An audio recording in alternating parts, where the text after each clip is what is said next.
अपराधियों की लिस्ट आ गया एनकाउंटर स्पेशलिस्ट। माफिया हो जाए सावधान, हर कदम खड़े कर ले कान। अतीक गैंग का होगा अंत, एसटीएफ में लौटा अनंत। प्रयागराज शूटआउट का लेगा बदला, योगी ने नया दांव चला। यूपी के अपराधी सावधान हो जाएं, खबरदार हो जाएं, क्योंकि यूपी पुलिस में एनकाउंटर स्पेशलिस्ट की वापसी हो गई है, जिसकी गोली कभी खाली नहीं जाती, जिसके निशाने पर ढेर हो जाते हैं अपराधी। अब वो खाकी वाला एक बार फिर से बंदूक उठाने वाला है।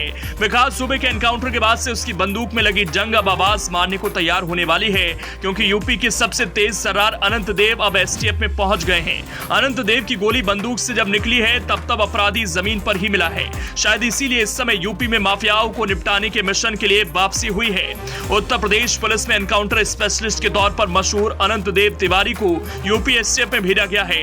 विकास दुबे मुठभेड़ कांड से चर्चा में आए अनंत देव को ऐसे वक्त में जिम्मेदारी दी गई है जब प्रयागराज हत्याकांड के मुख्य हमलावरों को तलाश करने में यूपी पुलिस की टीमें दिन रात मेहनत कर रही हैं। उत्तर प्रदेश में अपराधी अनंत देव को मौत का दूसरा नाम मानते हैं। अब जब एक बार फिर से एसटीएफ तलाश में जुटी है तो अनंत देव को जिम्मेदारी दी गई है। यूपी में गाड़ी पलटने के लिए योगी सरकार ने तैयारी आखिरकार कर ही ली है। यूपी पुलिस में एनकाउंटर स्पेशलिस्ट की वापसी होते ही माफियाओं में खलबली मची है। प्रयागराज में उमेश पाल हत्याकांड के बाद से लगातार माफियाओं को निपटाया जा रहा है। ऐसे में एनकाउंटर स्पेशलिस्ट की वापसी ने माफियाओं को बड़ा संदेश दे दिया है।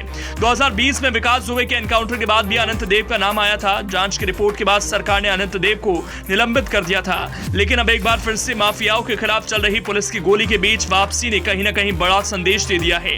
प्रयागराज शूटआउट के 13 दिन बीत गए हैं। वारदात में शामिल 7 शूटर में से पुलिस ने 2 शूटर को मार गिराया है, लेकिन इस बीच एसटीएफ में अनंत देव की वापसी सरकार ने की है।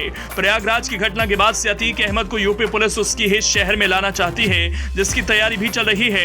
लेकिन इस बीच अतीक को डर सताने लगा तो अतीक के वकील ने कोर्ट में अर्जी दे दी।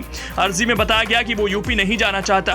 अतीक के इस फैसले के बाद यूपी में अतीक के शूटर्स के भी पसीने छूट रहे हैं, क्योंकि जब उसका बॉस ही भाग रहा है तो फिर छोटे लोगों का क्या होगा। अनंत देव की एसटीएफ में तैनाती से अतीक के परिवार में चिंताओं की लकीरें दौड़ पड़ी हैं। तैनाती हुई भी कहां है? एसटीएफ में। फरार बदमाशों की तलाश एसटीएफ ही कर रही है। अब तक 2 एनकाउंटर भी हो चुके हैं, लेकिन अनंत देव की वापसी कहीं न कहीं अतीक एंड फैमिली के लिए चिंता की तो बात है ही। अनंत देव की वापसी की एक वजह यह भी हो सकती है कि अब तक फरार बदमाशों की गिरफ्तारी न होना। जैसे जैसे दिन बीत रहे हैं, पुलिस और सरकार पर सवाल उठ रहे हैं। लोग पूछ रहे हैं कि उमेश पाल के हत्यारे कब तक पुलिस की गिरफ्त में होंगे। इस बीच योगी सरकार ने अनंत देव की एसटीएफ में ही वापसी कर दी। अनंत देव की वापसी तो होना माफिया के लिए किसी शामत से कम नहीं। अब जरा अनंत देव को भी जान लीजिए। कानपुर के बिकरू कांड के बाद निलंबित डीआईजी अनंत देव चर्चा में आए थे। अनंत देव बिकरू कांड के बाद कुछ फोटो और ऑडियो से विवादों में घिरे थे, जिसके बाद जांच बिठाई गई और रिपोर्ट के आधार पर सस्पेंड किया गया। लेकिन अब माफियाओं के खिलाफ अभियान चल रहा है तो माजरा बदला सा लग रहा है।